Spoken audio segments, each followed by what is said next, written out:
Hello, and welcome to the Go There Do That podcast. My name is Ethan, and I am, of course, here with Heather, and we're going to talk about Inks Lake State Park.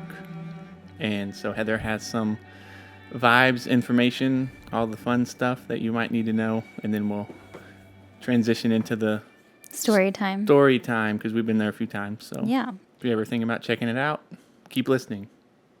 Yeah, so Inks Lake State Park is a state park in Burnet, Texas.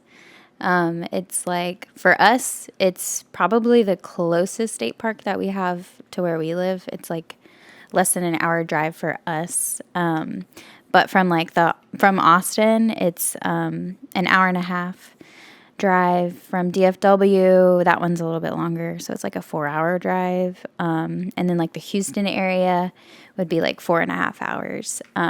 So it's a good drive for if it's an easy drive if you live kind of in the central Texas area. Yeah, so we've been to it a couple of times, like 3 different times, so we have some things to say about it. It's probably one of the more popular state parks, I would say. It's always been pretty busy when we're there, probably because it has a lake and because of its location. There's also like 350 campsites at Inks Lake, and the last time we were there, they have some construction going on, so I think they're even adding some more spots. New dump stations, that's the Yes. one thing I saw. It's Yeah. very convenient to have a trailer and just zoom out.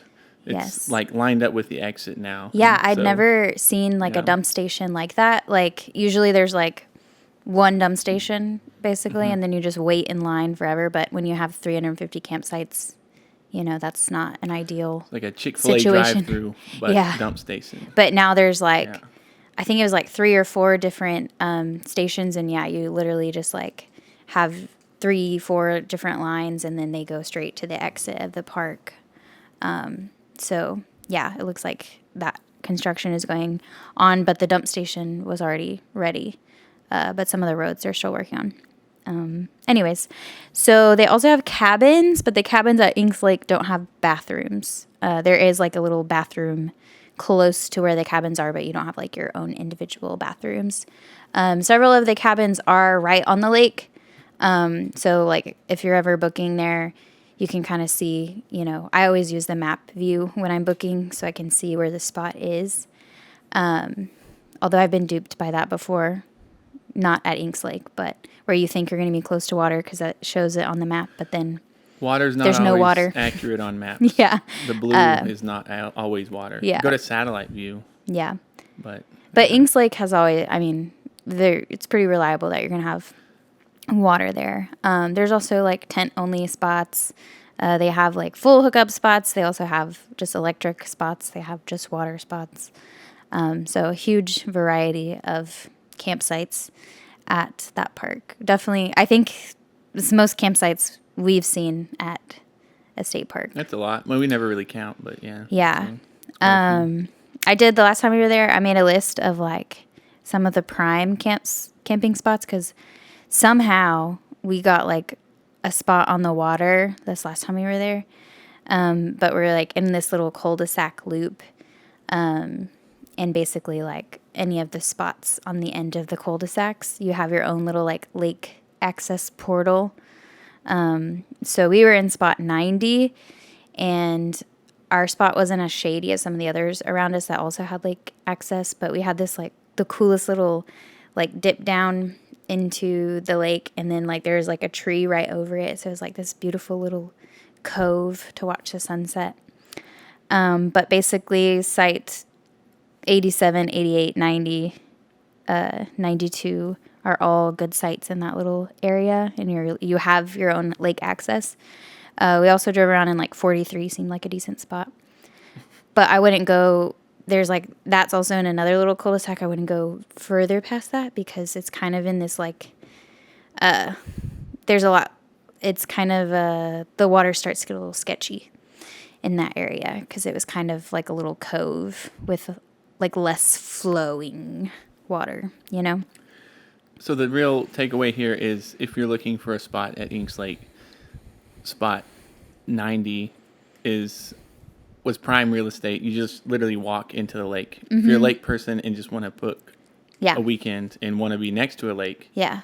just because it's in Inks Lake State Park doesn't mean you have like direct Access. lake access. Yeah, So. exactly. Yeah, because we didn't, the first time we visited, we like didn't, like you have to go like to the day use area to get into the lake, you know? So it's kind of cool to have that access from your own spot. But yeah, because this last time we just like took our paddle boards right from our spot into the lake. Yeah.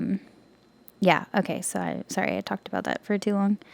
It looks like they're also building a new visitor center, and They're like doing stuff out there. Yeah. But they have not all state parks have like a park store where you can like buy kind of groceries and stuff. But they have like a park store that has like some groceries and like different things that you would need.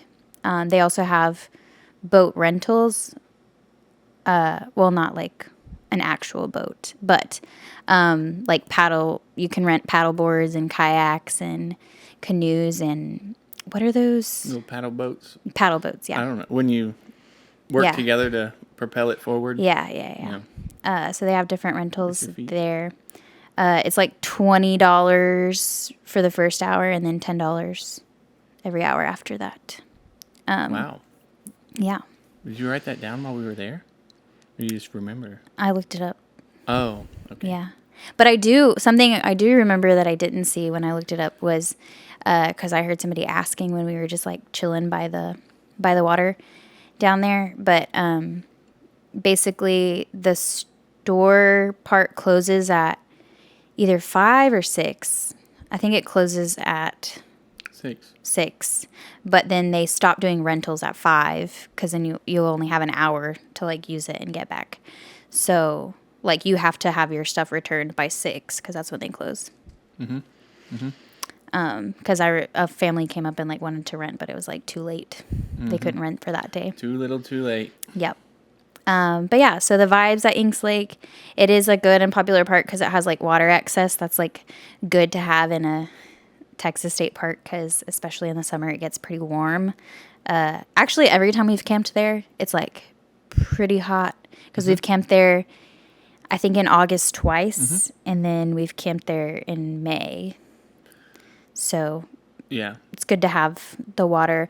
The lake water is like a little murky, like not the clearest water, but it is like doable. It's a lake. I You mean, know? Yeah. Yeah. Yeah. Well, there's been some lakes where I'm like Possum Kingdom, that lake was like, I'd put my head in. I felt totally safe. Water super clear, but Yeah. yeah. You have like fishing there, basically like all the water activities. Great for Inks Lake. There's not like a ton of hiking there. I think it's like 9 miles of trails that they have. Most of them it's like kind of a flat area. They do have, it's called Devil's Waterhole. And it's like a place to jump off. For all the cliff jumping enthusiasts. Yeah. I was not going to participate in that, but it's cool for if you're into that kind of thing. But yeah, and then some waterfalls in that area too. It's also like only 10 minutes away from Longhorn Cavern State Park. Oh, yeah. So you can like do a little lake day, a little cavern day, because it's all in that same area. But yeah. And then Burnett has like things that you would need. Like there's like a grocery store there and a couple of like fast food places, a couple of local places to eat. So you kind of have like a little town that you can use as your like home base while you're camping. You're not like out in the middle of super nowhere. It's nice. Yeah. But we like Inks Lake. It's not like my all-time favorite. This past time that we went there, I think it was like the best time I've had there so far. It kind of changed my opinion a little bit. Because we had something to do in the water. Like right. With paddle boards. That's true. Well, we've been there twice with paddle boards. We've been there twice with paddle boards. But the other time that we went, we didn't have like lake access Oh, spot. We had to like drag our paddle boards down to the day use area. Yeah. well, aired up there, but Yeah. is it better to drag your paddle boards to the water from your campsite, or is it better to air them up at the spot? But then you have to leave your paddleboard bag at the shore. Right. Well, I've done both because, yeah, we did that. We've done that together a couple of times where we just like take all of our stuff to the shore and air them up. Mm-hmm. But Dana and I, when we camped together at another state park, yeah, we like blew up our paddle boards at our site and then carried them like a half mile down in like this tree area. Yeah. So I think as long as you have a place to kind of put your stuff, then it's probably better to carry your paddle boards to the shore and air them up there. Or you can use spot number 90. Yeah. And then you have the campsite right there. Exactly. And it's 20 feet away. It's a magical spot. Yeah. Yeah.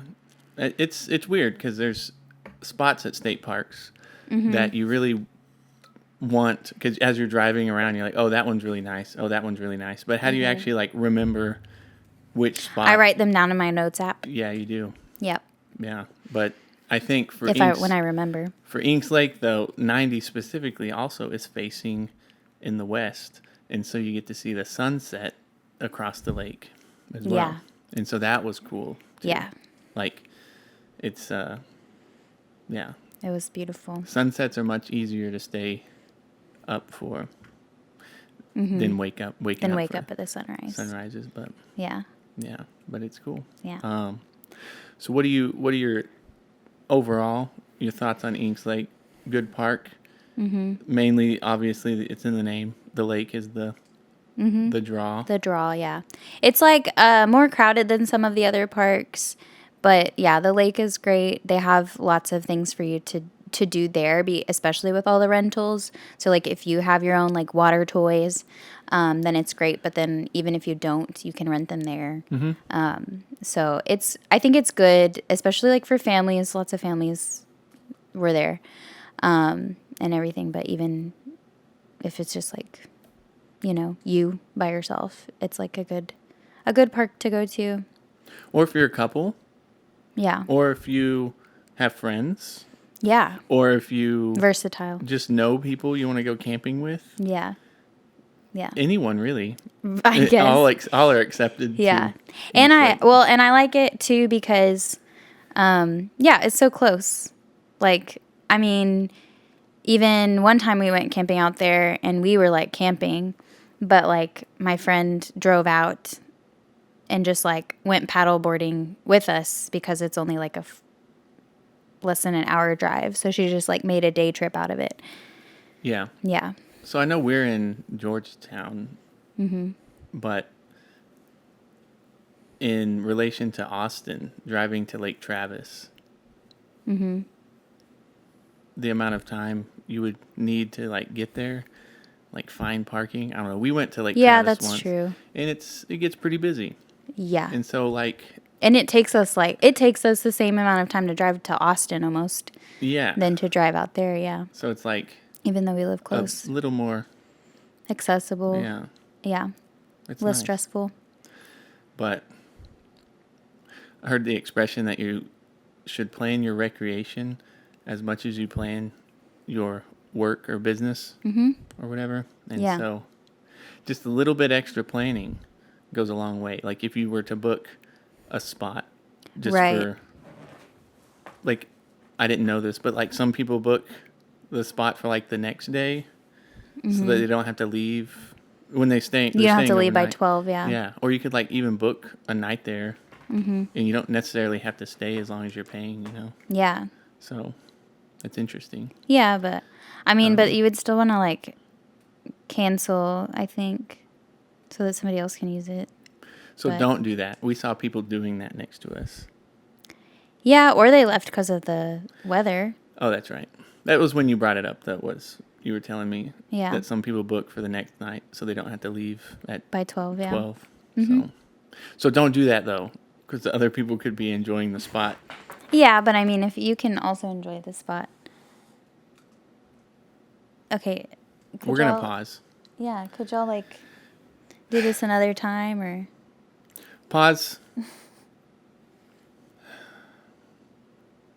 Just go. Just go. It's okay. Here. Grab her. Oh, don't. Okay. We need a baby gate. I know. Okay. So what about the well, I guess now we'll start talking more about like our experiences there. So, experiences. Mm-hmm. What kind did we have there?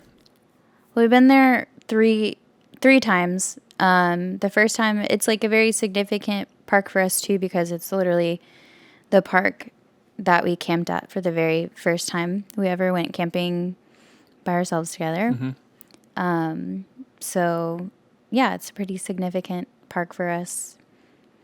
And then we've been there twice since. I would say the most recent time was like the best experience I've had there. Like I used to not be very picky about spots, Mm-hmm. but I think there's something to it. Like getting a really good spot, I think can make a difference in like your stay at a park for sure. Mm-hmm. But like when we first started camping, I was just getting what I could because everything was like all booked up all the time. So now I try to be a little more purposeful in like what spot we can get, you know. Mm-hmm. How far in advance can you book a spot? It's like 6 months. Yeah. Yeah. That's But a that long makes time. it hard because then people. There's those 6-month planners. Yeah. Yeah. And if you want to go, like, it's a Monday, and you're like, let's do something this weekend. Mm-hmm. It's a week away. Yeah, that's hard. Yeah. Because most of the good stuff's taken. Hmm. Yeah. It can be kind of annoying. Yeah. But the most recent time we went, that was a situation where I literally booked it like the week of. Oh, yeah, you got it. Yeah. But it was like we booked a Saturday night or Sunday night and a Sunday night and a Monday night. Oh, So yeah. most people aren't camping on like a Sunday night and a Monday night. However, it was like a Memorial Day weekend. So some people were camping Sunday night. So I think it was kind of luck that we like got a good spot. So yeah, either you book 6 months in advance or you get lucky that somebody like cancels a good spot at the last minute. Mm-hmm. Or you get a day pass, drive up there for the day. Yeah.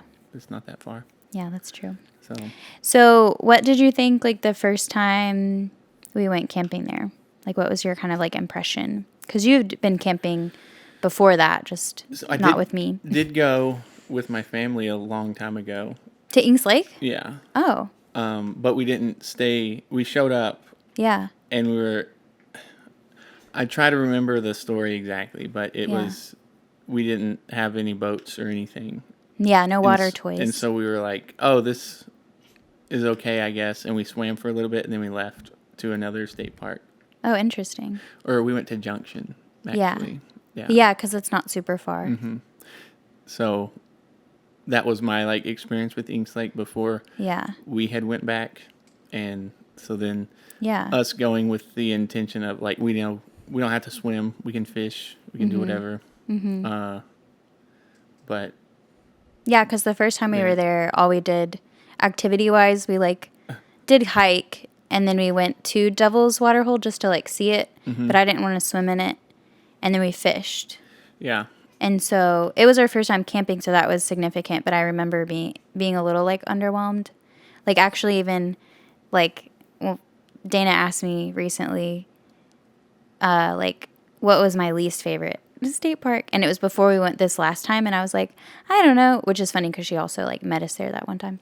But I was like, maybe Inks Lake because it was like a little underwhelming, but it was also like our first time camping there, so like we weren't that good at camping and stuff. And so, yeah, but then we went back this most recent time and I'm like, no, now I see the appeal because we like had water toys Well, and we're not. and it was less hot. So when you first go camping, the biggest deal is how do I eat Yeah. food? Well, for us it was, right? Like, Yeah. what do you bring? Because there's a fire pit. Do you use that? And so we brought like very simple things, but using charcoal and like doing all that the first time is what took up a lot of time. A lot of time. And so I think that can like be a very discouraging Yeah. thing at first when you want to go camping, but you have to like worry about the hierarchy of needs first. Right. Where you're like, where do I sleep? Yeah. Yeah. Yeah. And well, so- because you can make it as simple or as complicated as you want. Yeah. And so, and we were making it pretty simple because we had like a very minimum supplies. But yeah, cooking with charcoal takes a long Yeah. time. And just because it's simple doesn't mean it's easy. That's true. So it's a a very good point. simple idea of going camping with a tent for the weekend, but Yeah. it's all the little minor things that you normally don't worry about when you're in a house. Yeah. And Yeah.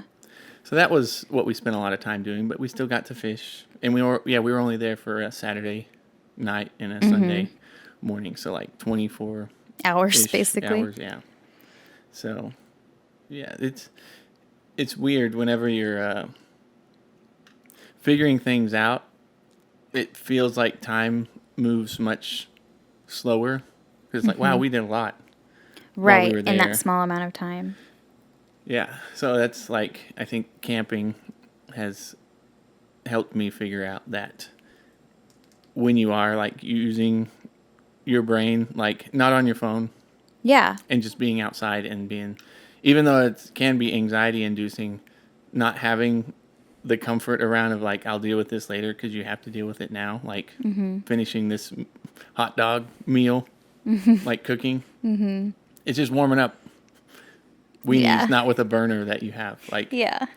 so yeah, going from that to, that's kind of like, oh, we'll eat real quick, instead of saying like, oh no, we have to eat. I don't think we can do anything else the rest of the day. Rest of the day. Yeah. Yeah, because it would take us like an hour Yeah. to make something when we were cooking on the grill. So comparing that, like you said, how was the first to the time. last time we were there. So it was like worrying. I didn't know what I could enjoy yet, yeah. because we did forget a lighter. Less That's leisure time. what we always mention is, Yeah, we forgot a lighter on Forgetting the a lighter. first time. Yep. and so that's like the basic thing. I'm not going to whittle two sticks together. Like, Yeah. So, but you also know that everybody else is sort of in that with you too.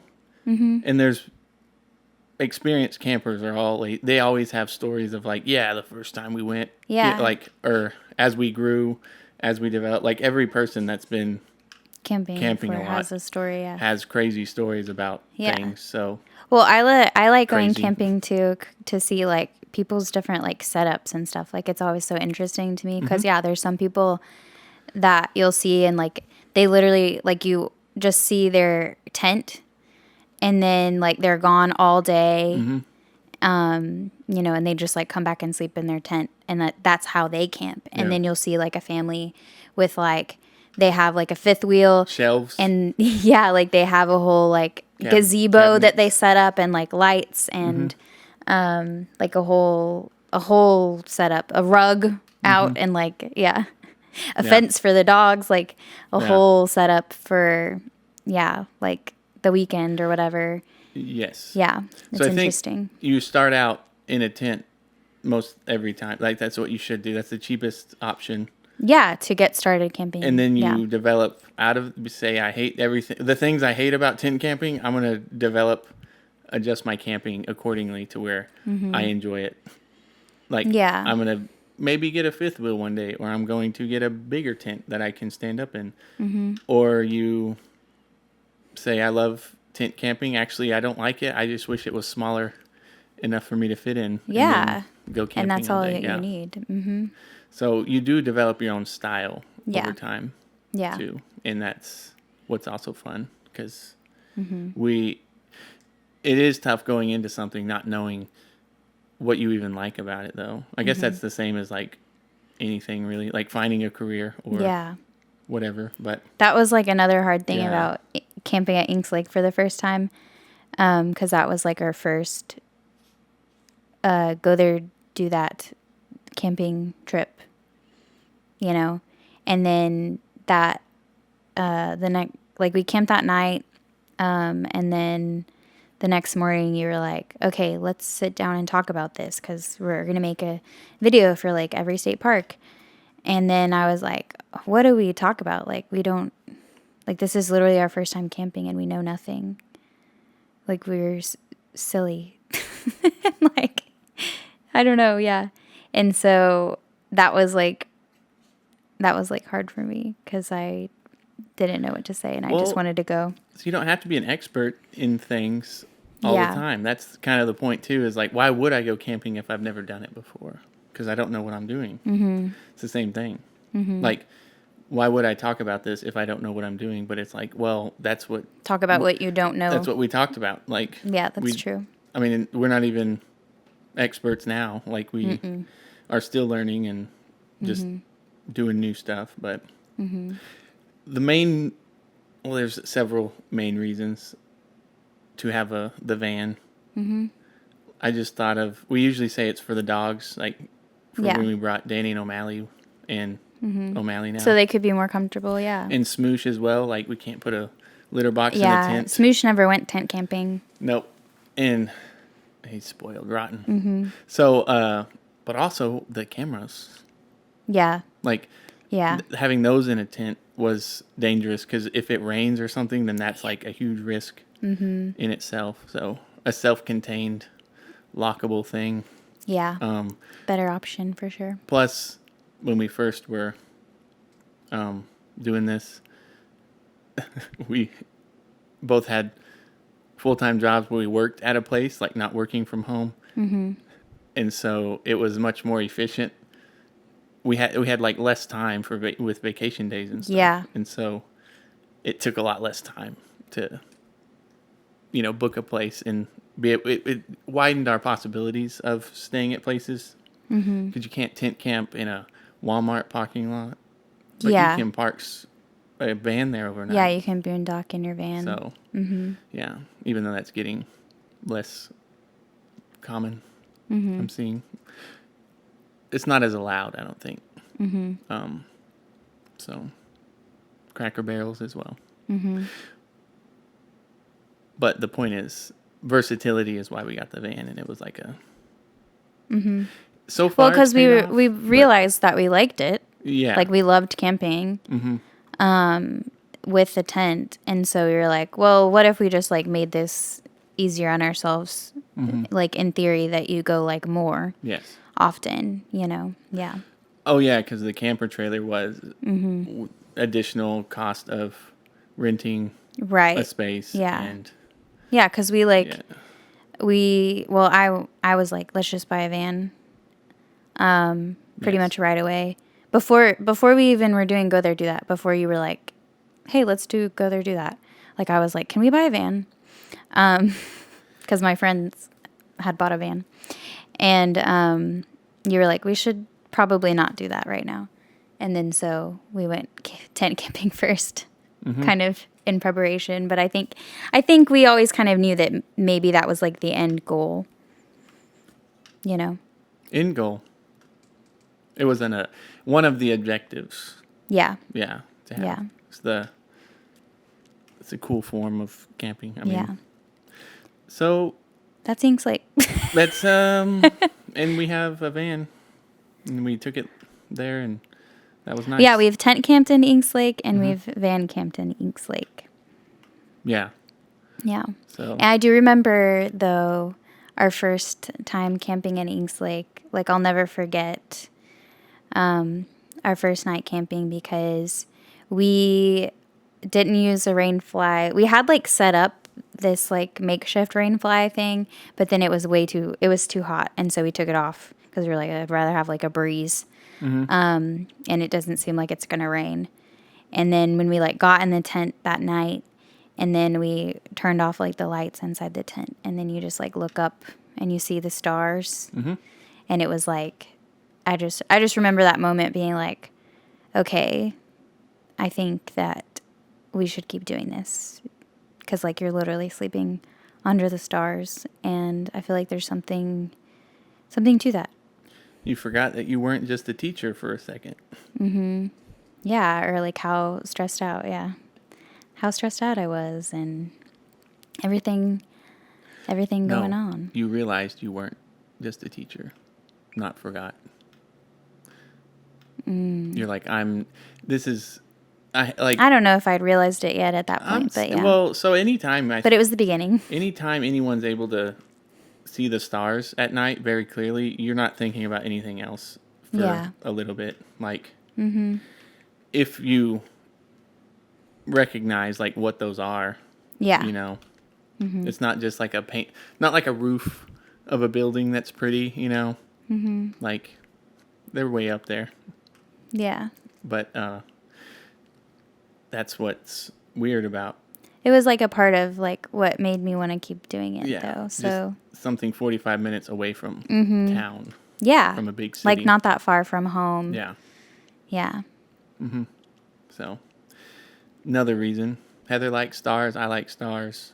They only come out at night though, so you gotta find a clear place. Fun fact about stars.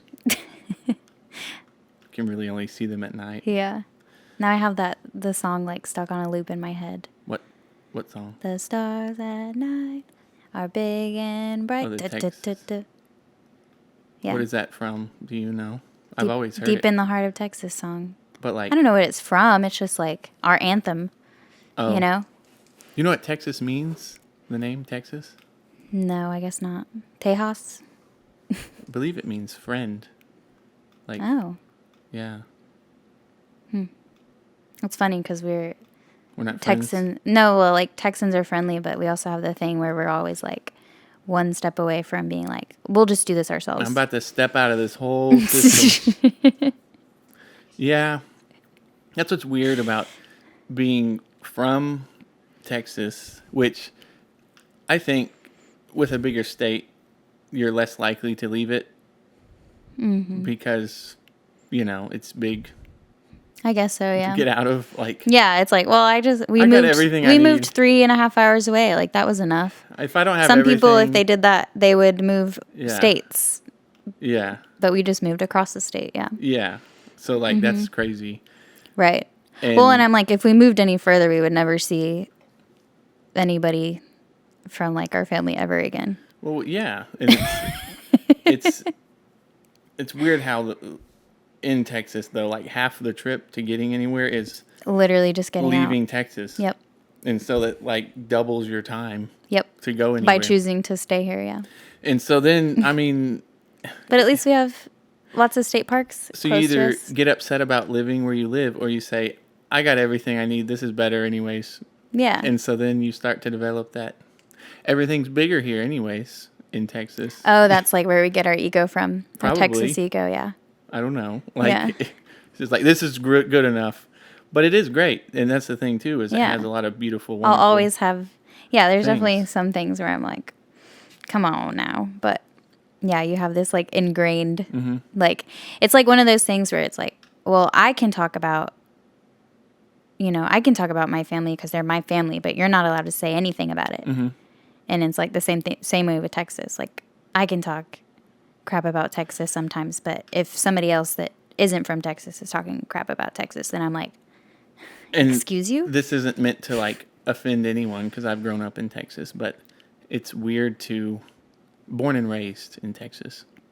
But it's weird whenever you're traveling somewhere in the United States outside of Texas and people ask where we're from, and when we say just Texas, people are like, oh, okay.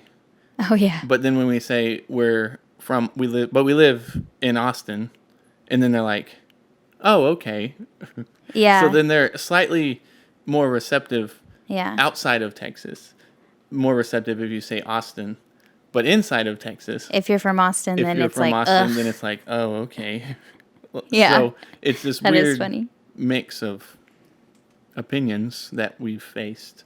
Just anecdotally, I'm not saying this is universally true. Right. But, yeah. But although we did see someone once, we were in Alaska, Skagway, and we were on this trail, and then there was somebody who taught in the same school district as you in Alaska. That was interesting. Small world, yeah. So you meet a lot of people from Texas, though, too. But Yeah. I feel like anywhere we've gone, we've like met some, like we've run into somebody else that also like is from Texas. Yeah, it's a big state, so Yeah. also beneficial. Yeah. Anyways, that's Inks Lake. Inks Lake. So I think that's all we're going to That's say probably what about we it. have to say about it. Okay. Yeah. Oh, Oh. and O'Malley is joining us now.